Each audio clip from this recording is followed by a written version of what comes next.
বিএনপির যুগ্ম মহাসচিব হারুনুর রশিদকে কারাগারে পাঠিয়েছে আদালত। দর্শক দেখতে পাচ্ছেন জামায়াতের করা মামলায় কিন্তু এবার বিএনপি নেতা হারুনকে গ্রেফতার করেছে ডিবি পুলিশ। হারুন ভাই, আপনি খালেদার চাইতে বড় বিএনপি হইছেন। জামাতকে হারুনের কাছে কোনো ধর্মীয় পণ্য বেচেছে, হাসিনার গুণগান করতে করতে কাজ হয়ে যায়। হারুন দেখেন, এই বেয়াদবরা এত বড় আলেমের বিরুদ্ধে কথা বলেছে, সারা বাংলাদেশে যে উত্তাল গণজোয়ার তৈরি হয়েছে, অবস্থার দৃশ্যে মনে হচ্ছে ওই আলেমের পা ধরে ওর মাপ চাওয়া লাগবে। রাজনীতি জমে উঠেছে, রাজনীতির খেলায় বিএনপি ধরা পড়ে গিয়েছে। আসসালামু আলাইকুম সম্মানিত প্রিয় দর্শক, এবার কিন্তু একেবারে হাতে নাতে কট খেয়ে গেলেন বিএনপি নেতা হারুনুর রশিদ। হ্যাঁ দর্শক, জামায়াতকে নিয়ে বিতর্কিত মন্তব্যের জেরে এবার কিন্তু নিজের সম্মান তো হারালেনই, সঙ্গে কিন্তু হারুন দলের ভাবমূর্তিও নষ্ট করছেন, যার ফলে এবার বিএনপি নেতাকর্মীরাই কিন্তু তার প্রতি একেবারে ক্ষুব্ধ।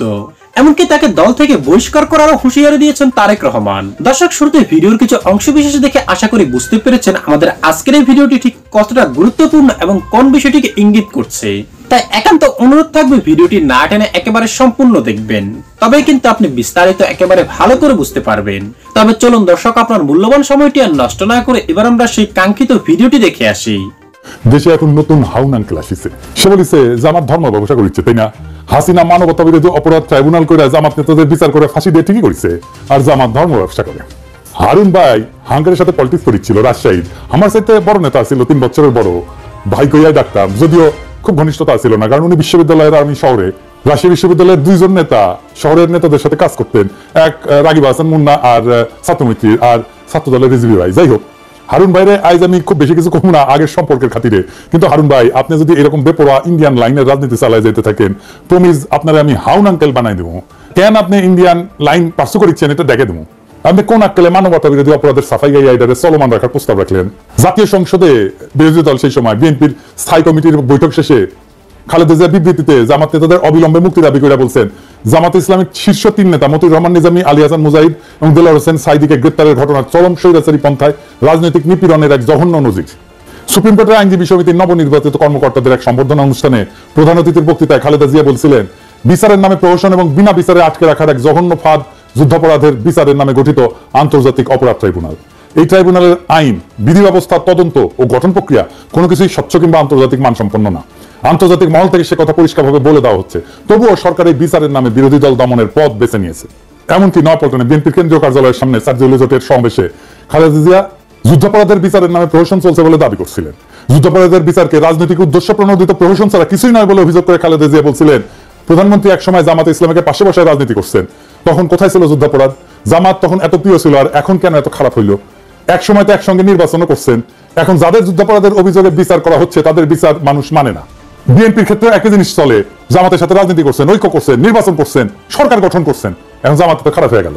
তো হারুন ভাই, আপনি খালেদার চাইতে বড় বিএনপি হয়েছেন। হ্যাঁ, 2018 সালের নৈশ ভোটের নির্বাচনে বগুড়া সদরের আসনটা ছাড়া, কারণ ওইখানে বগুড়া সদরে কারো কারচুপি করার ক্ষমতাই নেই, আওয়ামী লীগ চাইলেও পারতো না কারচুপি করতে, তাই ওই সিটটা বাদ। ওই সিট বিএনপি পাবেই। বাকি সব আসন যেখানে জাতীয় ঐক্যফ্রন্টের ক্যান্ডিডেট জিতেছিল, তাদের সাথে ইন্ডিয়ার গভীর সম্পর্ক ছিল, তাদেরকে জিততে দিছিল। যেমন ধরেন সুলতান মোহাম্মদ মনসুর, উকিল সাত্তার জিতেছিল না, হারুনও জিতেছিল। আমরা জানতে চাই কেন হারুনের সিট হাসিনা ছেড়ে দিছিল। তো হারুন ভাই যে বলিছে যে জামাত ধর্ম ব্যবসা করে, এটা নিয়ে আলাপ করি আসে। জামাতকে হারুনের কাছে কোনো ধর্মীয় পণ্য বেচেছে, হাসিনার গুণগান করতে করতে কাইট হয়ে যাইতো হারুন। দেখেন দেখেন, উন্নয়নের প্রশংসা করতে করতে কাইট। আবার একবার চাঁপাইনবাবগঞ্জে কোন এক ট্রেনের উদ্বোধন করবার যায় নাকি হাসিনা হারুনের খোঁজ করেছিল, সেটা একেবারে কাইট হয়ে পড়েছিল। দেখেন, যাই হোক, আজকে হারুন আর কিছু কইলাম না, আরেক মাল দেখি। ফজলুর রহমান সাহেব, সাবেক ছাত্রলীগের সভাপতি, ওই যে কেন বিএনপি করে বুঝি না, ওই বিএনপি বসে রাজনীতি করেছে আওয়ামী লীগের। ওই খালেদা জিয়ার নাকি উপদেষ্টা, তো খালেদা জিয়া কি উপদেশ দেয়? এটা বিএনপির নেতা নাকি আওয়ামী লীগের নেতা? আরো শুনেন কি কয়, ছাত্রদের কোনো কন্ট্রিবিউশন ছিল না জুলাই আগস্ট বিপ্লবে, 90% বিএনপির কর্মী। কারণ আইসেনি আসিচ্ছি, এই প্রসঙ্গে আসিচ্ছি। আপনার নেতা মির্জা ফখরুল কি কইছিল আন্দোলন সম্পর্কে? বিএনপি নাকি আন্দোলনে ছিল না। এই যে দেখেন, তার কথা শুনেন। আন্দোলনের সঙ্গে শিক্ষার্থীরা সরাসরি জড়িত, আমরা এই আন্দোলনের সঙ্গে কখনোই সরাসরি জড়িত নই। 90% বিএনপি কর্মী হয়ে গেল। আর দেখেন, ছাত্রদের বিরুদ্ধে কি বিপুল ঘৃণা। সমন্বয়ক নামে 22-23 বছরের ছাত্ররা ডিসির সাথে মিটিং করতে যেতেছে, আর ওনার পুচ্ছে আগুন ধরে গেছে। দেখেছেন? মুরব্বী, আপনার কি আদৌ ডিসিদের সাথে মিটিং করে ছাত্রদের নিয়ে ইনকা বিশোধগার করা উচিত? ওরা বিরোচিত কাজ করেছে, দলে দলে কাতারে কাতারে জীবন দিয়া সারা দেশের মানুষের জায়গায় তুলছে, ঐক্যবদ্ধ করছে, আর আপনার এখন পৌরুষ জায়গায় উঠছে না। আপনি কইতেছেন কোনো কন্ট্রিবিউশন নাই। আপনি হুশে আছেন মুরব্বী? আমি মুরব্বী মানুষ, বেশি কিছু কমু না। আপনারা করেছেন কি ঈদের পরে আন্দোলন কইরা কইরা তো বছরের পর বছর পার করেছেন, এখন গলাত প্রচুর জোর এসেছে না? আপনাদের তো মির্জা আব্বাস কইছে 28 অক্টোবর প্রাণ ভয়ে প্রতিরোধ করে তুলতে পারেন নাই, এখন পাঙ্খা গজাইছে হিংসায় ছাত্রদের। আপনারা দিচ্ছেন, বুঝেছেন? 16 বছর মারিছেন, ছাত্ররা পাইরা ফেলা দিচ্ছে 3 সপ্তাহে হাসিনার। ফাল পারা বন্ধ করবেন, আবার ফাল পারবেন তো পাবলিকে কলে পায়রা ফেলবে, খুব খেয়াল। এইগুলা হইতেছে বাকশালী ডিম, বুঝছেন? বিএনপির বাসাতে রাখিছে, বিএনপি তা দিচ্ছে এগুলাতে, এটা ফুটে বাকশালী চাও বাড়াবে। এবার বলেন এই যে ভারত ঘেঁষার বাম এলিমেন্ট গুলা কই থেকে বাইর হইতেছে বিএনপির মধ্যে থেকে, আর প্রমিনেন্স পাইতেছে, এত মিডিয়া কভারেজ পাইতেছে, এইখানে আছে বিএনপির আগাম নির্বাচনের দাবি প্রশ্ন। বিএনপির আগাম নির্বাচন এটা ইন্ডিয়ান গেম। এবার কইবেন যে কইলেই হলো, আমি কোনো অনুমান করে কথা বলি না। আপনি দেখেন বিনা সিক্রেট কি কইতেছে, সে বাংলাদেশে 111 এর আগে ইন্ডিয়ান হাই কমিশনার ছিল, সে আগে নির্বাচন পরে সংস্কার, এই আইডিয়া প্রভাব। এবার যে ইন্ডিয়ান যে প্ল্যান, এবার বুঝিছেন বিএনপি কে তো জবাব দিতে হবে, কেন বিনা সিক্রেট তাদের দাবির পক্ষে কথা বলে। বিএনপি যে নির্বাচন করিচ্ছে, এটা কি ঠিক কাজ হচ্ছে? তার আগে প্রফেসর ইউনূসের সরকারের সমালোচনা করে নিয়ে এটা বলার দরকার আছে, কারণ বিএনপি এই নির্বাচন করে সিকিউর পারার পিছে প্রফেসর ইউনূসের সরকারের দায় আছে। তো কেন বিএনপি নির্বাচনের দাবি তুলতে পারতেছে সেটা আলাপ করা দরকার না? আচ্ছা বিএনপি ভাইরা, আপনারা যে নির্বাচন করছেন, ইকোনমির অবস্থা জানেন? ইকোনমি যে জয় বাংলা হয়ে আছে সেটা জানেন? খবরই তো নাই। অর্থনীতির অবস্থা নিয়ে ভিডিও আসবি, আমি ভয় পাওয়াতে চাই নাই, তাই এটা নিয়ে কিছু বলি নাই। আপনার বলাইতেছে, আপনার না বললে আপনারা বুঝবেন না কিসের মধ্যে ল্যান্ড করতে যাইতেছেন। এর মধ্যে রাষ্ট্র ক্ষমতা যাবেন, পারবেন না তো চালাইতে, বেশি চালাইতে পারবেন না, টাকা নাই তো। আর আপনারা কি তৈরি রাষ্ট্র ক্ষমতা নেওয়ার জন্য? আপনার ছায়ামন্ত্রী সভা কই? রাষ্ট্রপ্রধান কে হবে? এইসব কি দেশবাসী জানা উচিত না? এই যে 5 মাসে বেশি গেল, এই সময় অন্তঃশ্বাস শূন্য বক্তিমা ছাড়া আর কি দিচ্ছেন? সরকারের নাকি সাহায্য করবেন, কি সাহায্য করেছেন? এই যে ইন্ডিয়ান ডিজ ইনফরমেশন ক্যাম্পেইন কিছু করেছেন, এটার মোকাবেলা দল হিসেবে তো আপনার সক্ষমতা দেখতে চাই আমরা। আপনাদের তো খাইয়া ফেলবে ইন্ডিয়া। এখন ভাবিছেন ইন্ডিয়ার সাথে সিস্টেম করেছেন, ইন্ডিয়া ঝামেলা দিবে না। যেই মাত্র একটা স্বাধীন নীতির বাস্তবায়ন করতে যাবেন, তখন দেখবেন ওইসব প্রতিশ্রুতির সাঙ্গে তুলে কোমর বেঁধে নামবে আপনার বিরুদ্ধে। এখন যদি মনে করেন আপনি ইন্ডিয়ার ইচ্ছা মতো চালাইয়া তার মন পাইবেন, পাবলিকে ছাড়বে, আপনাদেরকে ছাড়বে না। আপনাদের জনগণের শক্তির উপরে ভরসা করতে হবে। এই যে 31 দফা দিচ্ছেন, পুরাই তো বুলশিট। আমরা অনেকে বলে যে আমি কেন বিএনপির সমালোচনা করি, কেন জামাতের সমালোচনা করি না। আরে বাবা, এই কথা আওয়ামী লীগেরা বলতো হাসিনার আমলে, কেন বিএনপির সমালোচনা করি না, আওয়ামী লীগের সমালোচনা করি। আমি সেই সময় কইছি বিএনপি ক্ষমতায় আসুক, আমি ঠিকই সমালোচনা করবো। জামাত তো ক্ষমতায় আসছে না, তো আমার সমালোচনা করার দরকার কি? ও তো রাষ্ট্র ক্ষমতায় বসিচ্ছে না। কিছু মানুষ আছে যারা সবসময় সরকারি দল করে, আর আমি সবসময় বিরোধী দল করবো। কারণ রাজনৈতিক দলগুলো কখনোই জনগণের স্বার্থ রক্ষা করে না। আপনারাও করবেন না। আমাকে তো আমার জনগণের পক্ষে থাকতে হবে। আপনার নেতারা ইন্ডিয়ান ন্যারেটিভ বলতে থাকবে, মুজিব বন্দনা করতে থাকবে, 72 সংবিধান করতে কান্দে বুক বাসাবে, আর আমাকে জিন্দাবাদ দিতে হবে আপনাদের নামে। এই আবদার কেন? আমি কি আপনাদের চাকরি করি নাকি আপনাদের দল করি? হাসিনার বিরুদ্ধে অ্যাক্টিভিজমে মিত্র আছিলেন, আমার অনেক অ্যাক্টিভিজম আপনার পক্ষে গেছে, তাই বলে তো এটা মনে করা ঠিক না যে আমি আপনাদের দল করি। সরকার গঠন করতে না করতে দলের সমালোচনা সহ্য করতে পারতেছেন না, তো সরকার করলে কি করবেন? স্যাম্পল তো এখনই দেখাইতেছেন, তাই না? যাই হোক, আপনাদের জন্য আগামী দিনের একটা বার্তা দিই, সেটা মন দিয়ে শুনেন ভাইরা। বাংলাদেশের অসংখ্য সমস্যা, তার কোনো কুইক ফিক্স নাই। আপনার হাতে কোনো ম্যাজিক নাই, প্রফেসর ইউনূসের হাতে কোনো ম্যাজিক নাই। আপনি ক্ষমতায় যাবেন আর অজনপ্রিয় হবেন। জান লড়াই দিয়ে কাজ করলেও অজনপ্রিয় হবেন। প্রফেসর ইউনূসের সরকারি কি প্রমাণ না? কি বিশাল জনপ্রিয়তা নিয়ে একটা জাতীয় ঐক্যের মধ্যে দিয়ে ক্ষমতা নিল, আর বেড়াচেরা করে ফেললো কয়েক মাসের মধ্যেই। কেউ তো করাপশন করেনি, তারপরেও বেড়াচেরা করে ফেললো, কোনো করাপশনের অভিযোগ নাই। ইন্ডিয়া আপনাদেরকে দাঁড়াইতে দিবেন রাষ্ট্র হিসেবে, এটাই ভারতের বাংলাদেশ নীতি। বাংলাদেশে ক্ষমতাবানরা তখনই জনপ্রিয় থাকতে পারবেন যখন আপনি ক্ষমতায় থাকাও সাধারণ নিম্নবিত্তের জীবন জড়াই ধরতে পারবেন, ওটা কাটাইতে পারবেন, সাধারণ মানুষের মধ্যে থাকবেন, সাধারণ মানুষের সাথে মিশবেন, খুব সাধারণ খাবেন, সাধারণ কাপড় পরবেন, আমজনতার সাথে মিশে যেতে পারবেন, তখনই আপনি জনপ্রিয় হবেন। আপনি যেটা পারবেন না, আপনি তো প্যাপু বাসি বাজায় গাড়ি নিয়ে যাবেন, গাড়ি ছাড়া চলবে না, পিছে গার্ড থাকবে, মন্ত্রী বাসা ছাড়া থাকতে পারবেন না। তাই আপনাদের ব্যাপক একটা ইউনিটির মধ্যে দিয়ে যাইতে হবে, আর ভরসা করতে হবে বাংলাদেশের জনগণের উপরে। ইউটিউবারদের উপরে চড়া হয়ে লাভ নাই। হ্যাঁ, ইউটিউবাররা আম জনতার আরো বেশি পছন্দের মানুষ হয়ে উঠতে থাকবে, এটা ঠেকাইতে পারবেন না। হুদাই ট্রাই করেন না। আপনার দলের বাম, আওয়ামী লীগ আর 72 সংবিধান আর ইন্ডিয়া প্রেমীদের ঠেকান। আপনাদের সাথে সম্পর্ক তাইলে রচিত হবে। আমরা তো জনগণের পক্ষ ছাড়বো না। আমরা এমপি মন্ত্রী হইতে যাইতেছি না, আপনার ক্ষমতার স্টেকও নিতে যাইতেছি না। জনগণের কথা আমরা বলতেই থাকবো, আমরা জনগণের কণ্ঠস্বর হয়ে থাকবো। তারপরে একদিন দেখবেন এই জনতা আবার জাগিছে, আর সেই নবজাগ্রত জনতার পিছে পিছে আছে এই 2 পয়সার ইউটিউবাররা। এই জিনিস যদি দেখতে না চান, তার বদলে আপনারা জায়গা ওঠেন, জনতার শক্তিকে ধারণ করেন, জনতার আকাঙ্ক্ষাকে ধারণ করেন, দেশ এবং জাতি উপকৃত হবে। ইনকিলাব জিন্দাবাদ। রাজনীতি জমে উঠেছে, রাজনীতির খেলায় বিএনপি ধরা পড়ে গিয়েছে।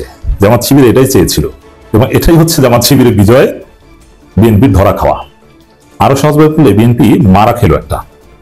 দর্শক, যারা চায় না যে বিএনপি ক্ষমতায় আসুক, তা কি চায়?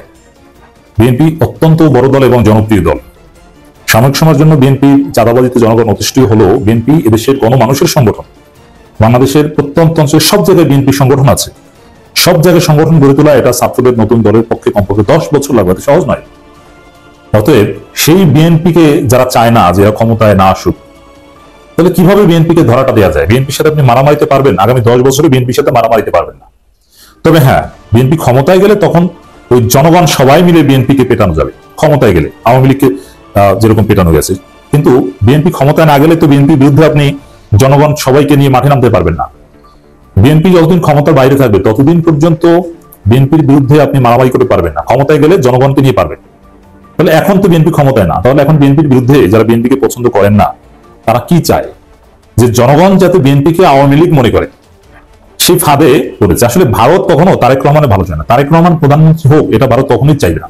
বিএনপি সমস্যা নাই, আমির খসরু মাহমুদ চৌধুরী ফখরুলকে প্রধানমন্ত্রী বানাতে ভারতের কোনো আপত্তি থাকবে না, কিন্তু তারেক রহমানকে প্রধানমন্ত্রী বানাতে আপত্তি থাকবে। তারেক রহমান অনেক চেষ্টা করেছেন, হাতে পায়ে ধরেছেন ভারতের, তার দুধ পাঠিয়েছেন ব্যক্তিগত সহকারী, কিন্তু ভারত কখনো ম্যানেজ হয়নি। জিয়াউর রহমানের রক্ত যার শরীরে আছে ভারত কখনো তাকে বিশ্বাস করবে না, এটা আমি ব্যক্তিগতভাবে মনে করি। দর্শক, এই পরিস্থিতিতে ভারত চাইতে পারে সূক্ষ্মভাবে যে বিএনপি একটা মারা খাক, তারেক রহমান একটা ধরা খাক। এই জন্য ভারত বিএনপিকে বা ফখরুল এদেরকে ম্যানেজ করে ভারতীয় বয়ান, আওয়ামী বয়ান বিএনপির মুখ থেকে বের করেছে, যেটা জিয়াউর রহমান এবং খালেদা জিয়ার মুখে লাথি মারার সমান। যে আওয়ামী লীগ বিএনপি একই, আওয়ামী লীগও ভারতের দালাল, বিএনপিও ভারতের দালাল। আওয়ামী লীগ মুক্তিযুদ্ধের ব্যবসা করে শাহরিয়ার কবির, বিএনপি এরা একই, কোনো পার্থক্য নেই। অতএব এই বিএনপিকে ভোট দিও না, তারেক রহমান বাদ, তারেক রহমানকে দেশে আসতে দিও না। এইভাবে বিএনপিকে একটা ধরা দিল। এটা ভারতের ফাঁদ হতে পারে যে ভারত বিএনপিকে মিথ্যা আশ্বাস দিয়েছে। এই আশ্বাস ভারত অনেকবার দিয়েছিল এবং এই আশ্বাসই জামাতের সাথে দূরত্ব বজায় রেখেছে 2018 সাল থেকে। অথবা এই আশ্বাসের ফলে 14 সালের পর থেকে বিএনপি কোনো আন্দোলন করেনি হাসিনার বিরুদ্ধে। যে আন্দোলন করেছে ওটা পুতুল খেলা, ওটা কোনো আন্দোলন নয়।